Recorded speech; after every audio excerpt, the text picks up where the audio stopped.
A kingdom that has once been destroyed can never come again into being, nor can the dead ever be brought back to life. According to my assessment, even if you have many more troops than others, how can that help you to victory? A wise general makes a point of foraging of the enemy. A military operation involves deception. Even though you are competent, appear to be incompetent. Though effective, appear to be ineffective.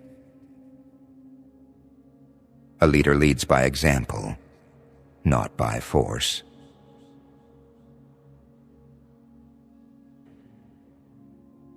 All men can see these tactics whereby I conquer, but what none can see is the strategy out of which victory is evolved. All war is based on deception. All warfare is based on deception. Hence, when able to attack, we must seem unable. When using our forces, we must seem inactive. When we are near, we must make the enemy believe we are far away. When far away, we must make him believe we are near.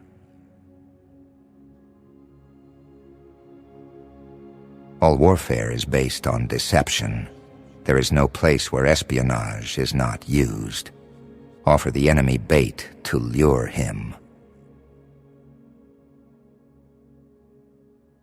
Anger may in time change to gladness.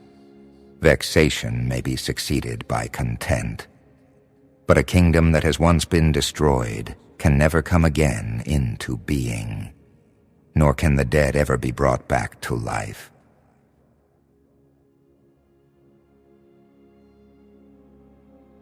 Appear weak when you are strong, and strong when you are weak.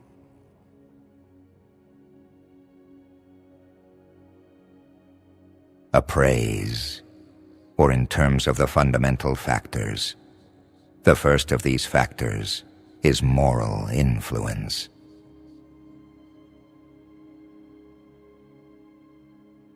Be extremely subtle, even to the point of formlessness. Be extremely mysterious, even to the point of soundlessness. Thereby you can be the director of the opponent's fate. Build your opponent a golden bridge to retreat across. But a kingdom that has once been destroyed can never come again into being, nor can the dead ever be brought back to life. Can you imagine what I would do if I could do all I can?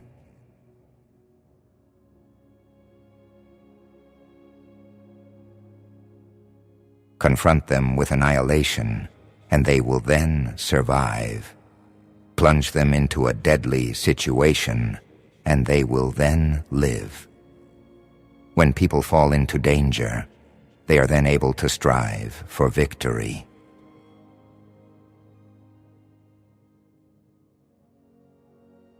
Convince your enemy that he will gain very little by attacking you. This will diminish his enthusiasm.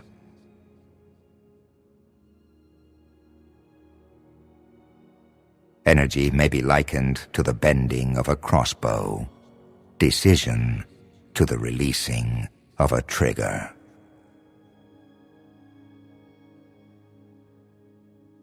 Engage people with what they expect.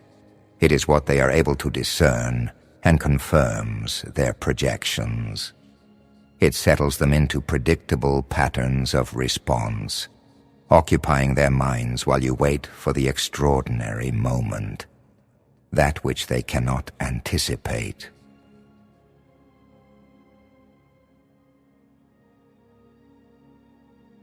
Even the finest sword plunged into salt water will eventually rust.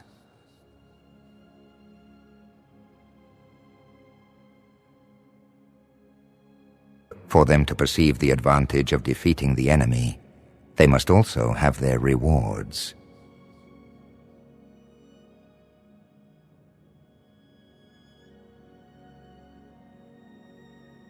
For to win 100 victories in 100 battles is not the acme of skill.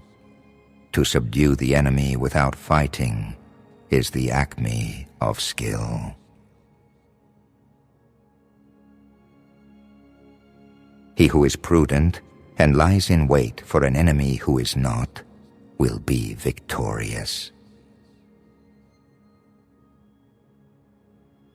He who knows when he can fight and when he cannot will be victorious.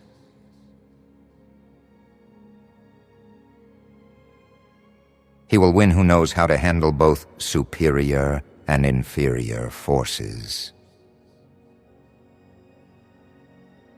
He will win who knows when to fight and when not to fight. He will win whose army is animated by the Spirit throughout all its ranks.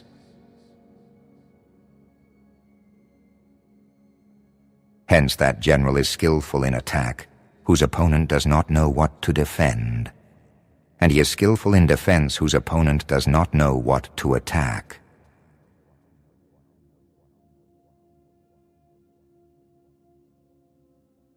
Hence the saying, if you know the enemy and you know yourself, your victory will not stand in doubt.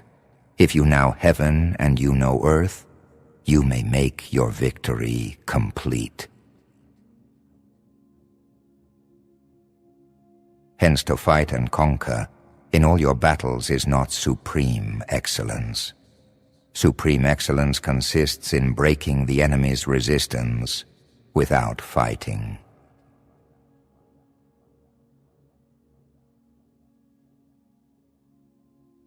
If fighting is sure to result in victory, then you must fight, even though the ruler forbid it. If fighting will not result in victory, then you must not fight even at the ruler's bidding. If ignorant both of your enemy and yourself, you are certain to be in peril. If our soldiers are not overburdened with money, it is not because they have a distaste for riches. If their lives are not unduly long, it is not because they are disinclined to longevity. If the mind is willing, the flesh could go on and on without many things.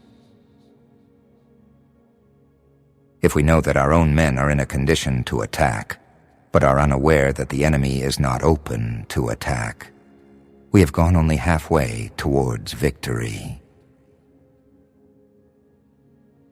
If words of command are not clear and distinct, if orders are not thoroughly understood, then the general is to blame. But if orders are clear and the soldiers nevertheless disobey, then it is the fault of their officers. If you are near the enemy, make him believe you are far from him. If you are far from the enemy, make him believe you are now.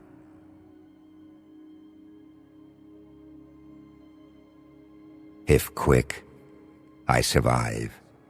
If not quick, I am lost. This is death.